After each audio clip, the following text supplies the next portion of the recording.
Morning, it's Tuesday, February 20th, 2018. My name is Sean Patrick Hillman, and I am the CEO of Hill Story Marketing. And this is the Daily Mix TV. I hope everyone had a great President's Day weekend. I'm sorry we didn't have an edition on Friday. As you could hear, I'm still not feeling great. I got hit with a mild bout of the flu, so I spent most of the weekend just cuddling up with our dogs, Snickers and Rolo, and hanging out with my wife, Kylie. I hope you all at least had some fun. It was a beautiful weekend here in New York. Speaking of which, a record high of 65 today, 70 tomorrow in Metropolis, so it's certainly looks like the groundhog was wrong. Looks like we are, in fact, out of the worst of winter so far. Knock on wood, but only time will tell. Let's get right into it. So it looks like Marvel is back on top again. Their hit release Black Panther dominated the box office during the President's Day weekend, using the competition as a scratching post with its $235 million debut. This out-of-nowhere blockbuster has really taken the superhero world by storm, as it is the first African-American-oriented superhero story. Now, I'm really excited about this because I read the original comic from the 60s for Black Panther, and Marvel has always been so forward-thinking with respect to diversity and inclusion of other ethnicities and things like that. So really cool to see this translated to the silver screen.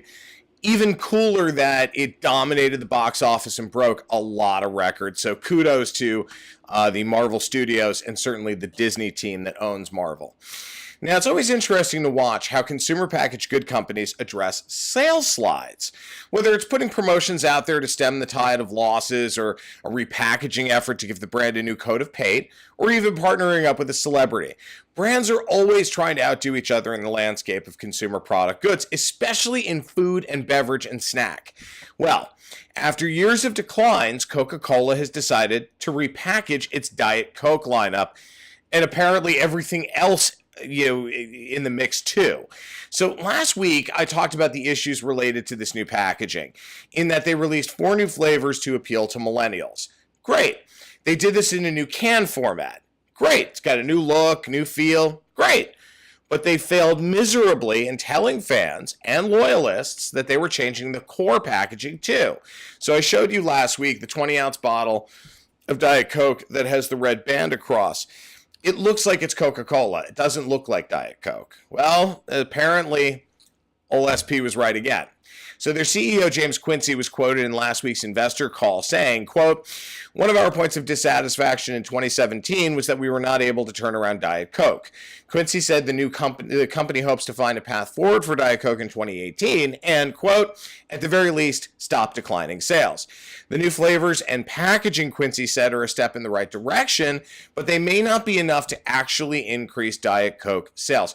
Sorry, guys, I have been a rabid Diet Coke fan my entire life. This new packaging is confusing, and I have a feeling it's going to lead to even more sales declines. For the once darling of the soft beverage world, it saddens me to see Diet Coke treated this way. But then again, it looks like history is going to repeat itself. Remember this? Hi, we're New Edition, and we're here to introduce the great new taste of Coca-Cola, the taste of today. Yeah, Coke is it. Come on, check it out now. It's got a new taste. It's a definite wow. A great event. It's hip, it's here. A big smash hit. I'm making it free. It's doing what you feel. We don't believe. This new taste is a hit. Coke is it, Coke is it. So about 3 to 4 weeks after they released new Coke, they went back to the old Coke. Why? Because of consumer outcry. I have a feeling consumer outcry in this case is going to be further decline in sales. The Peacock network just can't catch a break lately. Between the Matt Lauer scandal, Megyn Kelly's constant everyday roller coaster ride, accusations of favoritism by news chief Andy Lack, and his alleged war with Ronan Farrow, and now apparently they can't even announce their talent lineups without some kind of issue. Last week, NBC told USA Today that 28-year-old Olympic skater Adam Rippon was joining the ranks of NBC News as a correspondent for the remainder of the 2018 Winter Games. Well, it turns out that's not true. Apparently, Rippon found out through social media that he was going to work for NBC. And while he was flattered, and after all, who wouldn't be, he's declined the job opportunity, stating, quote, "I am so flattered that NBC wanted me to work as a correspondent. But if I took this opportunity, I would have to leave the Olympic team and I'd have to leave the Olympic Village. And it's so important to me that I worked so hard to be on this Olympic team, and my teammates and my friends were there for me during my events, and that meant so much to me that I really feel like I need to be there for them during their events as well." Kudos to you, Adam, for doing the right thing by your team, man. Herein lies my point.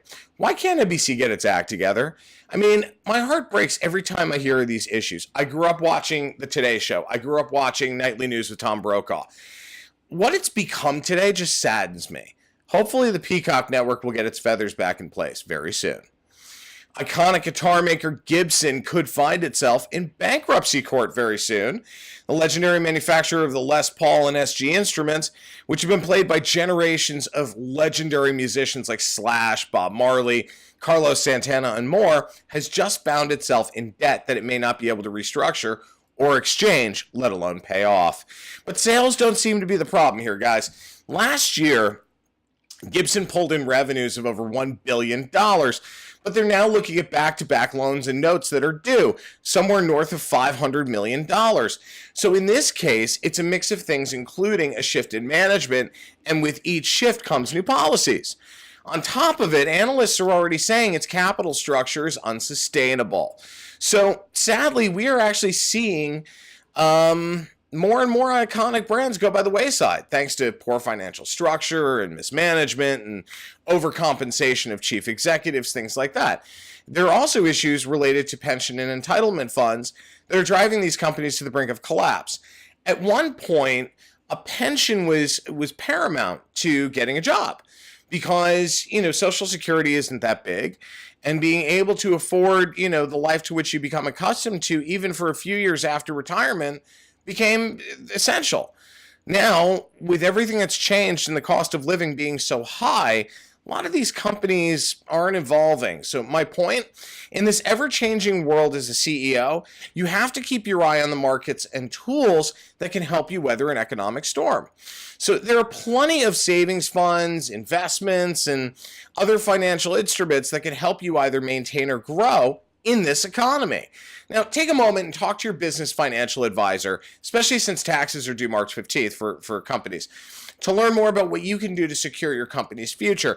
There are a lot of little things you can do, such as pocketing little amounts of money every month, putting it into a savings account. Granted, interest rates aren't that high, but hey, a few dollars is better than no dollars, right? Again, go talk to your financial advisor. They'll be able to give you better advice. Now, can someone please tell me, how the hell does Kentucky Fried Chicken run out of chicken in an entire country? How does that even happen? The iconic purveyor of fried poultry's UK ad agency, Mother London, released a new slogan recently: "The whole chicken and nothing but the chicken."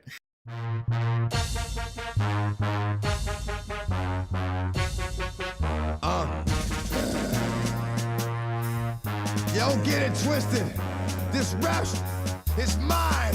Mother X gon' give it to you. What?